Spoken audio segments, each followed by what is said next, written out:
Ano nga ba ang dahilan kung paano nakakalipad ang eroplano? Naisip mo na ba to?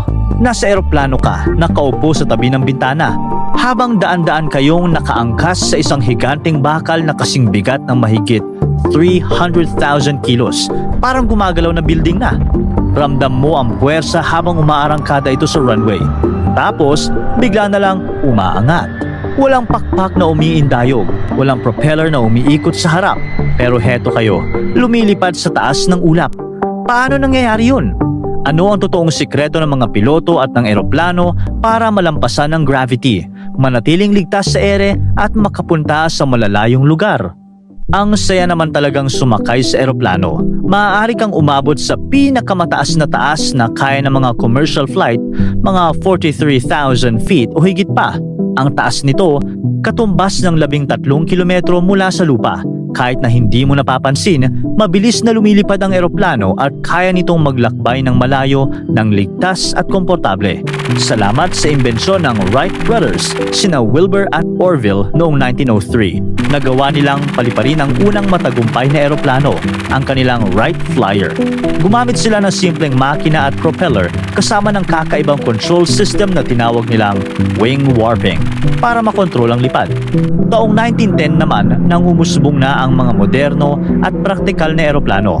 Kung hindi ito nangyari, baka hanggang ngayon nananatili tayo sa mabagal na biyahe sa dagat. Pero dahil sa imbensyong ito, lumipad na tayo.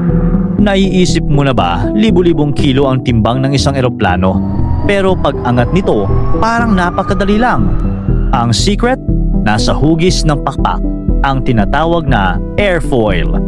Kung titingnan mo ang pakpak ng eroplano mula sa gilid, makikita mo na hindi ito patag. Mas makapal ito sa harap. Tapos unti-unting bumababa ang hugis nito hanggang sa maging manipis sa likod. Mukha itong simple, pero ang hugis ng pakpak ang dahilan kung bakit nakakabuo ito ng lift o puwersang nagtutulak sa eroplano pataas. Habang umaandar ang eroplano, tinutulak ng pakpak ang hangin pababa. Isipin mo kapag lumalangoy ka, hindi ba't itinutulak mo ang tubig pababa para itulak ka ng tubig pataas at makaangat? Ganoon din ang ginagawa ng pakpak ng eroplano. Dahil itinutulak ng pakpak ang hangin pababa, tinutulak din naman ng hangin ng pakpak pataas, kaya ang eroplano ay napapanatiling nasa ere. Ang tawag natin sa puwersang ito ay lift. Kasabay nito, nagkakaroon ng pagkakaiba sa pressure ng hangin. Mas mababa ang pressure sa ibabaw ng pakpak at mas mataas naman sa ilalim. Ang pressure difference na ito ang tumutulong sa lift para gawing posible ang paglipad ng eroplano. Kapag tinaas ng piloto ang anggulo ng pakpak laban sa hangin, mas malakas nitong tinutulak ang hangin pababa. Dahil dito, mas lumalakas ang puwersang nagtutulak sa eroplano pataas. Kapag mas mabilis ang lipad ng eroplano, mas maraming hangin ang nadadaanan ng pakpak, kaya mas matindi rin ang lift. Ganito ang ginawa ng mga Wright noong 1903. May simpleng dalawang pakpak lang ang Wright Flyer na may kurbadang hugis na kayang dalhin ang hangin pababa sa likod ng pakpak. Ito ang nagamit na disenyo para sa unang matagumpay na paglipad ng tao. Pero syempre, hindi basta-basta lumilipad ang eroplano dahil lang sa lift. Maraming parte ang tumutulong para gumana ito ng maayos. Maaaring buksan ng piloto ang flaps, mga bahagi sa likod ng pakpak na pwedeng ibaba upang mas maraming hangin ang maitulak pababa. Pati rin ang slats, ang parte na unahang gilid ng pakpak na sumusulpot palabas para tulungan ang hangin dumaloy ng maayos. Lalo na kapag mabagal ang lipad. Dahil dito, tumataas ang puwersang nagtutulak sa eroplano pataas. May parte rin sa pakpak na tinatawag na ailerons, maliit na flap na nakakabit sa dulo ng pakpak na umaakyat at bumababa. Dahil dito, nakokontrol nito kung hihilain ang eroplano sa kaliwa o kanan. Sa likuran ng eroplano, may dalawang mahalagang parte, ang elevators at rudder. Ang elevators ay mga patag na bahagi sa buntot na umaakyat at bumababa para kontrolin ang pag-angat o pagbaba ng ilong ng eroplano. Ang rudder naman ay isang patayong flap sa buntot na gumagalaw pakaliwa o pakanan para kontrolin ang direksyon o liko ng eroplano.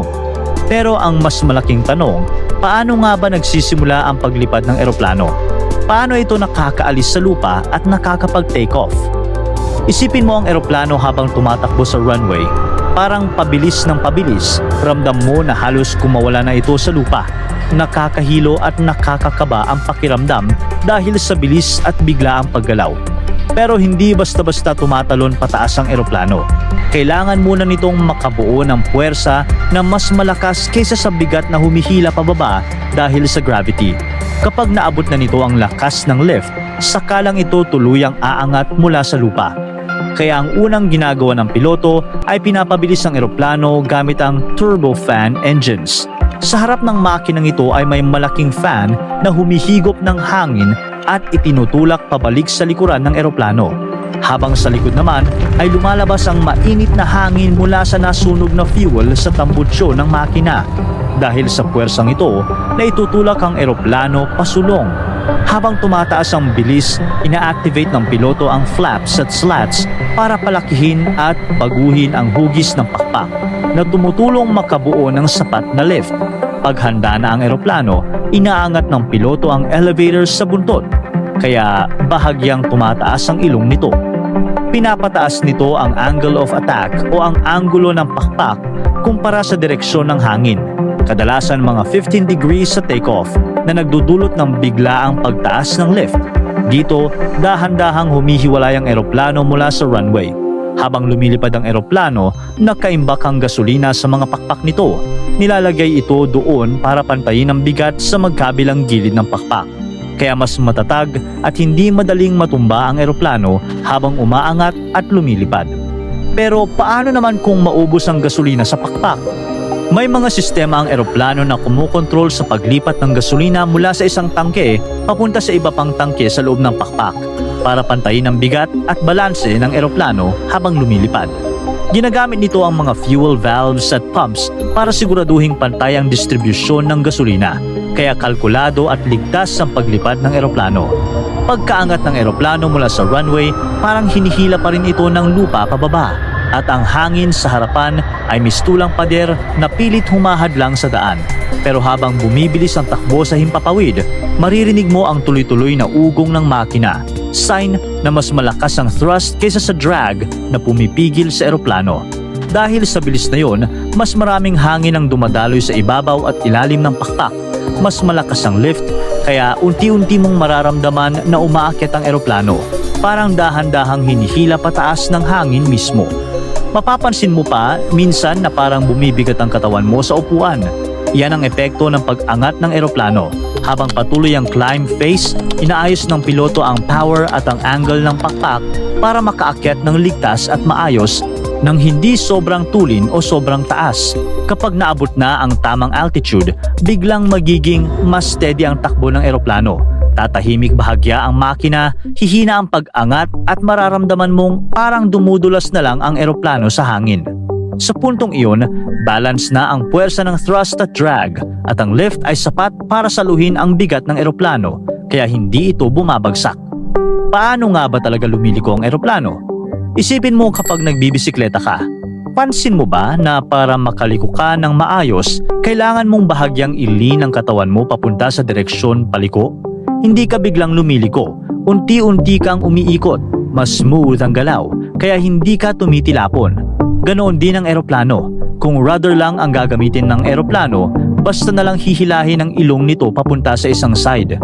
Ang resulta nito ay hindi komportable at delikado, lalo na kapag mabilis ang andar ng eroplano. Ang tunay na paraan ay ang banking o ang pag-tilt ng eroplano.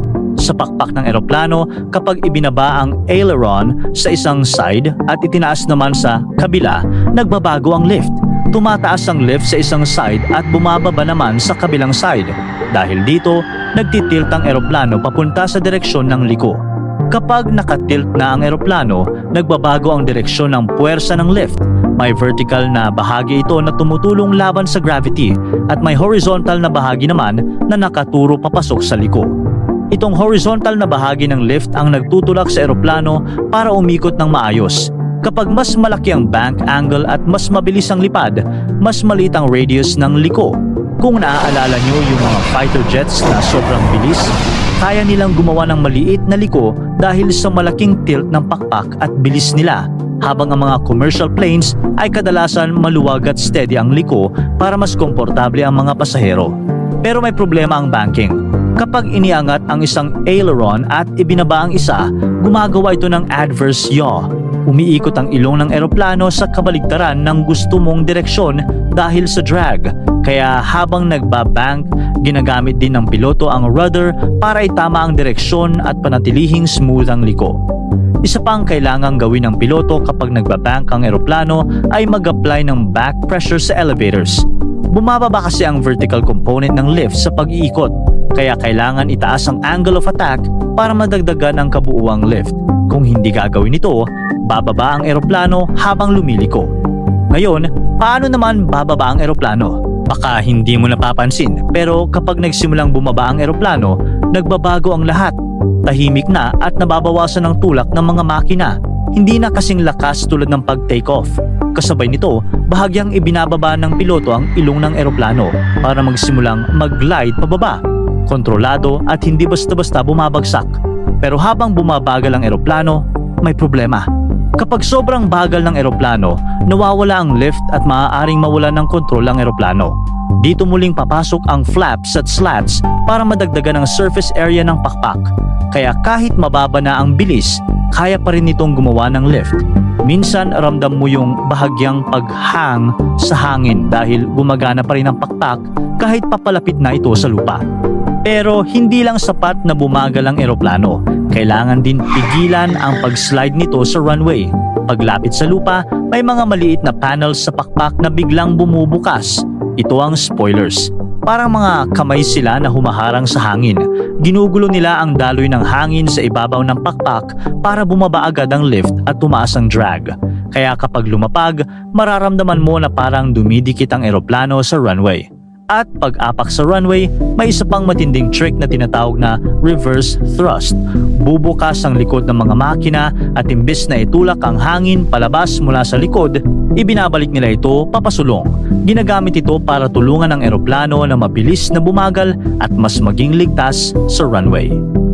You have arrived at your destination. Ang sikreto ng paglipad ng eroplano ay sa tamang shape ng pakpak, malakas na thrust mula sa engines at kontroladong daloy ng hangin na nagbibigay ng lift. Bawat take-off at landing ay sinusuportahan ng science, engineering at aerodynamics para manatiling ligtas ang eroplano sa ere. Kaya kung kayang paliparin ng tao ang isang mabigat na bakal gamit ang hangin, paano naman kaya makakalipad ang tao mismo? Pag-usapan natin yan next time.